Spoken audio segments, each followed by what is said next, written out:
പവിത്രത്തിലെ പുത്തൻ വിശേഷത്തിലേക്ക് ഏവർക്കും സ്വാഗതം. ഈ റിവ്യൂ ഇഷ്ടപ്പെടുവാണെങ്കിൽ സബ്സ്ക്രൈബ് ചെയ്യണേ, സപ്പോർട്ട് ചെയ്യണേ. അങ്ങനെ വിക്രമാണെങ്കിൽ സമാധാനമായി സമരമൊക്കെ നടത്തിക്കൊണ്ടിരിക്കുകയാണ് ശ്രീകാന്തിൻ്റെ കമ്പനിക്കെതിരെ. അപ്പോഴാണ് മൂന്നാല് പേര് ആ സമരത്തിൻ്റെ ഇടയിലോട്ട് വരുന്നത്. ആ കമ്പനിയിൽ തന്നെ ജോലി ചെയ്യുന്നവരാണ്, പക്ഷേ യൂണിയനിൽ ഇല്ലാത്തവരാണ്. കണ്ടാലൊരു ഗുണ്ടയെ പോലൊക്കെ തോന്നുന്ന ഒരു മൂന്നാല് പേര് അവർ വന്ന് സമരത്തിൻ്റെ ഇടയിലോട്ട് വരുന്നുണ്ട്. ശ്രീകാന്ത് അങ്ങോട്ട് വരികയാണ്. ശ്രീകാന്ത് അവിടെ വന്നിട്ട് എല്ലാം നിരീക്ഷിച്ചിട്ട് SI സാബുവിനെ വിളിച്ചിട്ട് പറയുകയാണ്, ഇവിടെ എല്ലാ കാര്യം സെറ്റാണ്, ഇന്ന് സമയമാകുമ്പോഴത്തേക്ക് എത്തിയേക്കണം കേട്ടല്ലോ എന്ന് പറയാണ്. അങ്ങനെ അയാൾ ഇങ്ങോട്ട് വന്ന് ഒരു മൂന്നാല് പേര് അങ്ങോട്ട് വന്ന് അതിലൊരാളാണെങ്കിൽ ആവശ്യമില്ലാത്ത മുദ്രാവാക്യമൊക്കെ ഞാൻ വിളിക്കുന്നുണ്ട്. ശ്രീകാന്തിൻ്റെ തല കൊയ്യും, കമ്പനി പൊളിക്കും എന്നൊക്കെ പറഞ്ഞുകൊണ്ട് ഭയങ്കര മുദ്രാവാക്യം മുഴക്കുന്നുണ്ട്. അപ്പം നമ്മുടെ വിക്രം വന്നിട്ട് പറയാണ്, നിങ്ങൾ എന്തൊക്കെയാണ് ഈ പറയുന്നത്? ആവശ്യമില്ലാതെ എന്തിനാ ഇങ്ങനെയൊക്കെ പറയുന്നത്? നമ്മളിവിടെ സമാധാനപരമായ സമരമല്ലേ നടത്തുന്നത്, പിന്നെ എന്തിനാ ഇങ്ങനെയൊക്കെ പറയുന്നതെന്ന്. അപ്പം അയാളാണെങ്കിൽ വിക്രമിനെ പിടിച്ച് തെള്ളുന്നുണ്ട്. എന്താണെന്ന് ചോദിച്ചിട്ടുണ്ട്, തെള്ളുന്നുണ്ട്. അപ്പോഴത്തേക്ക് ബാക്കിയുള്ളവർ ഇവൻ്റെ കൂട്ടത്തിൽ വന്ന് മൂന്നാല് പേരും അവിടെ ഉണ്ട്. അങ്ങോട്ടും ഇങ്ങോട്ടും തെള്ളും പിടിയായി. ശ്രീകാന്ത് വന്ന് ഇതിൻ്റെ ഇടയ്ക്ക് ശ്രീകാന്ത് ഇടയ്ക്ക് കയറുന്നുണ്ട്. എന്നിട്ട് വിക്രമനെ തെള്ളി ആ തെള്ളുകൂടുന്നതിൻ്റെ ഇടയിലോട്ട് തെള്ളിയിടുന്നുണ്ട്. അപ്പം ശ്രീകാന്ത് കണ്ണുകൊണ്ട് കാണിക്കുന്നതെന്ന്. അപ്പോൾ അതിൽ ഒരുത്തൻ വന്നതിൽ ഒരുത്തൻ്റെ എന്നെ അങ്ങ് കുത്തുന്നുണ്ട്. അവൻ കുത്തുകൊണ്ട് അവിടെ അങ്ങ് വീഴുകയാണ്. അപ്പോഴത്തേക്ക് അങ്ങോട്ട് ശ്രീകാന്ത് വിക്രമോ വരികയാണ്. ഇവൻ പറഞ്ഞിട്ടാണ് അവൻ കുത്തിയത് എന്നൊക്കെ പറയുകയാണ്. അപ്പോൾ അവിടെ നിന്നോരു ഒക്കെ പറയുകയാണ്, ഇവൻ പറഞ്ഞിട്ടാണ് കുത്തിയത് എന്ന് വെച്ചാൽ ശ്രീകാന്ത് കൊണ്ടുവന്ന ആ മൂന്നാല് പേരുണ്ടല്ലോ, അവന്മാരാണ് പറയുന്നത് വിക്രം പറഞ്ഞിട്ടാണ് കുത്തിയെന്ന്. അപ്പോൾ പോലീസ് SI സാബു അങ്ങോട്ട് വരികയാണ്. സാബു അങ്ങോട്ട് വന്നിട്ട് എന്തുവാടോ ഇതെന്ന് ചോദിക്കണം. അപ്പം വിക്രം പറയാണ്, ഞങ്ങളിവിടെ സമാധാനപരമായി ആണ് ഇവിടെ സമരം നടത്തിയത്. അപ്പം മൂന്നാല് പേര് വന്ന് അവർ യൂണിയനിൽ പോലും ഇല്ലാത്തവരാണ്. പക്ഷേ സംഭവിക്കുന്നത് ആ കമ്പനി ജോലി ചെയ്യുന്നവരാണോ? അത് തന്നെ, ആ കമ്പനി ജോലി ചെയ്യുന്നവരാണ്, പക്ഷേ യൂണിയൻ ഇല്ലാത്തവരാണ്. ഇവർ പെട്ടെന്ന് ഇങ്ങോട്ട് വന്ന് ഇതിൻ്റെ ഇടയിലേക്ക് കയറി അങ്ങോട്ടും ഇങ്ങോട്ടും മുന്തും തെള്ളുമായി. അങ്ങനെയാണ് കുത്തിയത്. ഞങ്ങൾ ഇതിനകത്ത് ആരും ഇല്ല എന്ന് പറയാണ്. നീയല്ലേ ഇതിൻ്റെ നേതാവ്, അപ്പം നീ അങ്ങനെ തന്നെയല്ലേ പറയത്തുള്ളൂ സാബു പറയാണ്. അപ്പം ശ്രീകാന്ത് പറയാണ്, സാറേ ഇവിടെ സമാധാനപരമായ സമരമെന്നും പറഞ്ഞിട്ട് എൻ്റെ കമ്പനി അടിച്ചു പൊട്ടിക്കാനാണ് ഇവന്മാരുടെ ഉദ്ദേശം. ഇത് ഒരുത്തൻ അവിടെ ബോധം കെട്ട് കിടക്കുന്ന കണ്ടോ, കുത്തി മലത്തിയിട്ടേക്കുന്ന കണ്ടോ എന്ന് ശ്രീകാന്ത് ഭയങ്കര കരഞ്ഞുകൊണ്ട് അഭിനയിച്ച് പറയുകയാണ്. അപ്പോൾ ആ കൂട്ടത്തിൽ ഒരുത്തൻ പറയാണ്, ഞങ്ങൾ ഇതൊക്കെ ചെയ്ത് വിക്രം പറഞ്ഞിട്ടാണ്. അപ്പോൾ സാബു ചോദിക്കുന്നുണ്ട്, ഇതാര് പറഞ്ഞിട്ടാണ് നിങ്ങൾ ചെയ്തത്? വിക്രം പറഞ്ഞിട്ട്, വിക്രം സമരം നടത്തി ഇങ്ങനെയൊക്കെ ചെയ്യണമെന്ന് പറഞ്ഞു, അതുകൊണ്ടാണ് ഞങ്ങളിതൊക്കെ ചെയ്തതെന്ന് ആ കൂട്ടത്തിൽ ഒരുത്തൻ പറയുന്നുണ്ട്. നീ പറഞ്ഞിട്ടാണല്ലോ ഇത് നടത്തിയത്, അപ്പം നിന്നെയല്ലേ ആദ്യം പൊക്കട്ടെ. ആ കൊണ്ടുപോയാൽ അപ്പോഴത്തേക്കൊരു ഓട്ടോ വന്ന് മറ്റവരെ പൊക്കിയെടുത്ത് അതിനകത്തിട്ട് കൊണ്ടുപോകുന്നുണ്ട്. ആ കൊണ്ടുപോകുന്നത് പൊക്കിയെടുത്തുകൊണ്ട് ആ വന്ന 4 പേര് തന്നെയാണ് അയാളെ കൊണ്ടുപോകുന്നതും.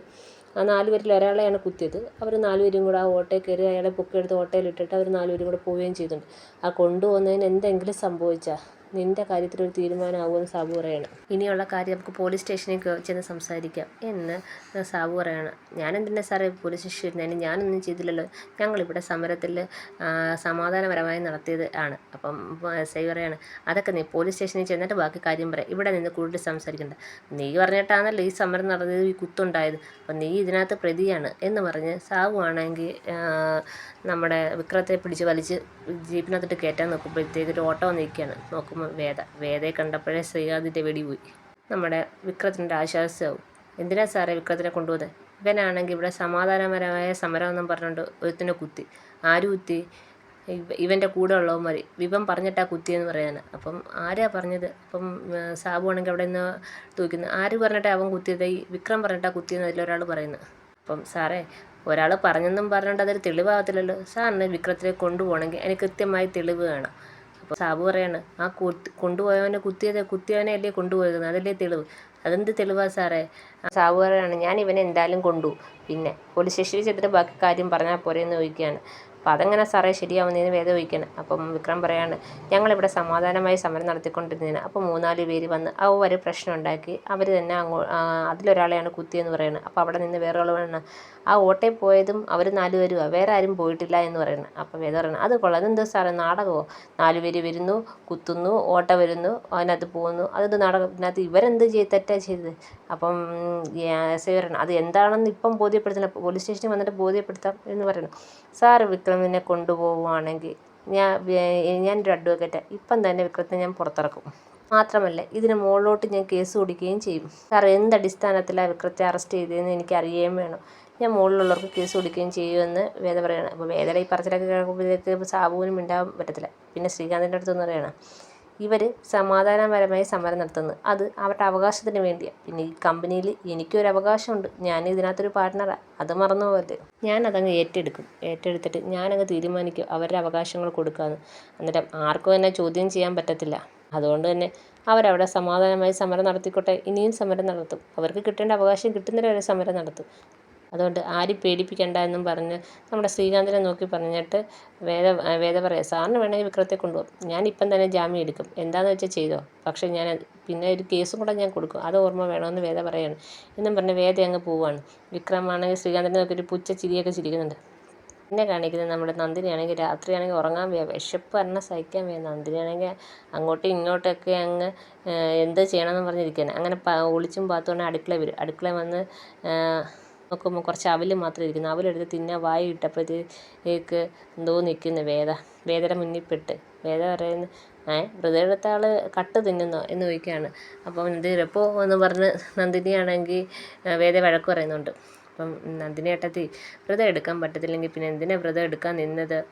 പറ്റുന്നത് മാത്രം ചെയ്താൽ പോരെ, പിന്നെ എന്തിനാ പറ്റാത്ത കാര്യം ചെയ്തതെന്ന് പറയുകയാണ്. വാ, എന്തായാലും ഞാൻ എൻ്റെ കൂടെ വാ എന്ന് പറയണം. അപ്പം നന്ദിനി വരുന്നില്ല. വാ, ഞാനൊരു കാര്യം കാണിച്ചു തരാമെന്ന് പറഞ്ഞ് പിടിച്ചുകൊണ്ട് വന്ന് ഡൈനിങ് ടേബിളിൽ ഇരുത്തിയിട്ട്, എനിക്കറിയാം നന്ദിനി ഏട്ടത്തി രാത്രി കട്ട് തിന്നാൻ വരുന്നത്, അതുകൊണ്ട് ഞാൻ ചോറെടുത്ത് വെച്ചിരുന്നെന്ന് പറഞ്ഞിട്ട് കൊടുക്കുകയാണ്. ആദ്യം പറയുന്നത് നന്ദിനി വേണ്ടാന്ന് പറയുന്നുണ്ട്. വേണ്ടെങ്കിൽ വേണ്ട, പിന്നെ വാങ്ങിച്ച് വലിച്ചു വെച്ച് അങ്ങ് തിന്നുന്നുണ്ട്. എന്നിട്ട് പറയുകയാണ്, എനിക്ക് നിങ്ങളോടുള്ള സ്നേഹം കൊണ്ടല്ല ഞാൻ ഇതെടുത്ത് വെച്ചിരുന്നത്, പിന്നെ എൻ്റെ വിക്രത്തിനെ ഇന്ന് രാത്രി മൊത്തം നിങ്ങൾ ശപിക്കും, ആ പാവത്തിന് ആ ശാപം കിട്ടാതിരിക്കാൻ വേണ്ടിയാണ് ഞാൻ ഇതെടുത്ത് വെച്ചതെന്ന് പറയുന്നത്, അല്ല നിങ്ങളോടുള്ള സ്നേഹത്തെ കൊണ്ടല്ല എന്ന് പറയുകയാണ്. അപ്പോഴത്തേക്ക് നന്ദിനി വാരി വലിച്ചങ്ങ് ആഹാരം കഴിക്കുകയാണ്. എന്നും പറഞ്ഞ് വേദ അങ്ങ് പോവുകയാണ്. പിന്നെ കാണിക്കുന്നത് വക്കീൽ ഓഫീസിൽ വേദ ഇങ്ങനെ ഇരിക്കുമ്പം നമ്മുടെ ശ്രീധരേട്ടൻ അങ്ങോട്ട് വരുന്നുണ്ട്. ഞാൻ ഈ കുട്ടിയെ കാണാൻ വന്നേ എന്ന് പറയുന്നത്, ഒരു കേസിൻ്റെ കാര്യം പറയാനാണ് അവിടെ ഇരിക്കുന്നിടത്ത് പറയുന്നത്. ആഹാ, തന്നെ കേസെടുത്തൊക്കെ വാദിക്കാൻ തുടങ്ങിയ വേദിന്ന് അവിടെ ഇരിക്കുന്നവർ കളിയാക്കുന്നുണ്ട്. ചക്രവാണി സാർ അറിയല്ലേ എന്ന് പറയുകയാണ്. എന്നും പറഞ്ഞ് അപ്പോൾ അയാൾ പറയണത് ശ്രീധരേട്ടൻ പറയണത്, ഞാൻ സാറിനോട് സംസാരിച്ചപ്പോൾ ഈ കുട്ടിയെ കാണാനാണ് പറഞ്ഞതെന്ന് പറഞ്ഞ് അങ്ങനെ വേദ ഇരിക്കാൻ പറയുന്നു. ഫയലെടുത്ത് നോക്കുമ്പോൾ ഞെട്ടുന്നുണ്ട്.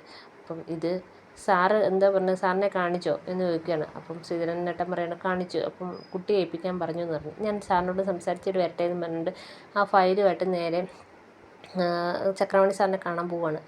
എന്നിട്ട് ചോദിക്കണം, സാർ പറഞ്ഞിട്ടാണോ എൻ്റെ അടുത്തോട്ട് പറഞ്ഞു വിട്ടത്?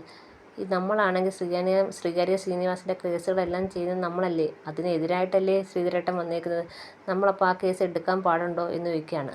അപ്പോൾ ചക്രവാണി സാർ പറയാണ്, ശ്രീകാര്യ ശ്രീനിവാസന് നമുക്ക് കാശ് എഴുതുന്നുണ്ട്, അതുകൊണ്ട് അദ്ദേഹത്തിൻ്റെ കേസ് നമ്മൾ എടുക്കുന്നു, ഇദ്ദേഹവും നമുക്ക് കാശ് തരുന്നുണ്ട്, ഇദ്ദേഹത്തിൻ്റെ കേസ് നമുക്ക് എടുക്കാം എന്ന് ചക്രവാണി സാർ പറയുകയാണ്. വേദ പേടിക്കേണ്ട, ധൈര്യമായിട്ട് ആ കേസുമായിട്ട് മുന്നോട്ട് പോയിക്കോളാം എന്ന് ചക്രവാണി സാർ പറയുകയാണ്. അപ്പോൾ വേദ ഒരു സംശയം കൊണ്ട് എടുക്കണോ വേണ്ടേ എന്നുള്ളൊരു സംശയം കൊണ്ടാവുന്നതാണ് ചക്രവാണി അടുത്തൊന്ന് പറഞ്ഞത്. അപ്പോൾ അയാൾ എടുത്തോളാൻ പറഞ്ഞതുകൊണ്ട് വേദ ആ കേസ് ഏറ്റെടുക്കുന്നുണ്ട്. എന്നിട്ട് വിളിക്കുന്ന ഒരാൾ പറയാണ്, നമ്മുടെ ദർശൻ വക്കീൽ വേദയെ ഒന്ന് കാണണമെന്ന് പറഞ്ഞെന്ന് പറയണം. അങ്ങനെ വേദയാണെങ്കിൽ ദർശനെ കാണാനായിട്ട് പോവുകയാണ്. വേദ ചോദിക്കുകയാണ്, ഞാൻ ഇന്നലെ അയച്ചിരുന്ന ഫയൽ മൊത്തം ഒന്ന് പരിശോധിച്ചോ, എന്ത് തോന്നി? ഞാൻ ആ ഫയൽ മൊത്തം ഒന്ന് പഠിച്ച്, വേദ പറഞ്ഞതുപോലെ തന്നെ കാര്യം, ആ മാഷിൻ്റെ വിക്രമിൻ്റെ അച്ഛൻ്റെ ബാഗിൽ അന്ന് ആ മയക്കുമരുന്ന് വെച്ചതാണ്, വീട്ടിൽ തന്നെ ഉള്ളവർ വെച്ചതാണ്. അപ്പം വേദ പറയണം, എന്തായാലും വിക്രം വെച്ചതല്ല, അതെനിക്ക് 100% ഉറപ്പുണ്ട്. പിന്നുള്ളത് നന്ദിനി ഏട്ടത്തി, അന്ന് നന്ദിനി ഏട്ടത്തി വന്നിട്ടില്ല, കല്യാണം കഴിച്ച് വന്നിട്ടില്ല. പിന്നുള്ളത് അച്ഛനും അമ്മയും ശ്രീജേട്ടത്തിയും വിശ്വേട്ടനും പിന്നെ വിനായകേട്ടനുമാണ്. അപ്പം ദർശൻ പറയണം, ആ കൂട്ടത്തിൽ ആരെങ്കിലും ആയിക്കൂടാ എന്നില്ലേ, ഈ പറഞ്ഞ പേരിൽ ആരെയാണ് വേദയ്ക്ക് സംശയം? അപ്പം വേദ പറയണം, വിനായകേട്ടൻ. അപ്പം ദർശൻ പറയാം, അത് തന്നെ, അയാൾ തന്നെ, കാശ് കിട്ടിയ അയാൾ എന്ത് പരിപാടിയും ചെയ്യും എന്ന് ദർശൻ പറയാണ്. ഇപ്പം തന്നെ വിശ്വനെതിരെ ആ ഫ്ലാറ്റിന് വേണ്ടി സൈൻ ഇടിപ്പിച്ച് വാങ്ങിച്ചത് അയാൾ അറിയാതെ എങ്ങാനും ചെയ്തതാണെന്ന് വേദയ്ക്ക് തോന്നുന്നുണ്ടോ?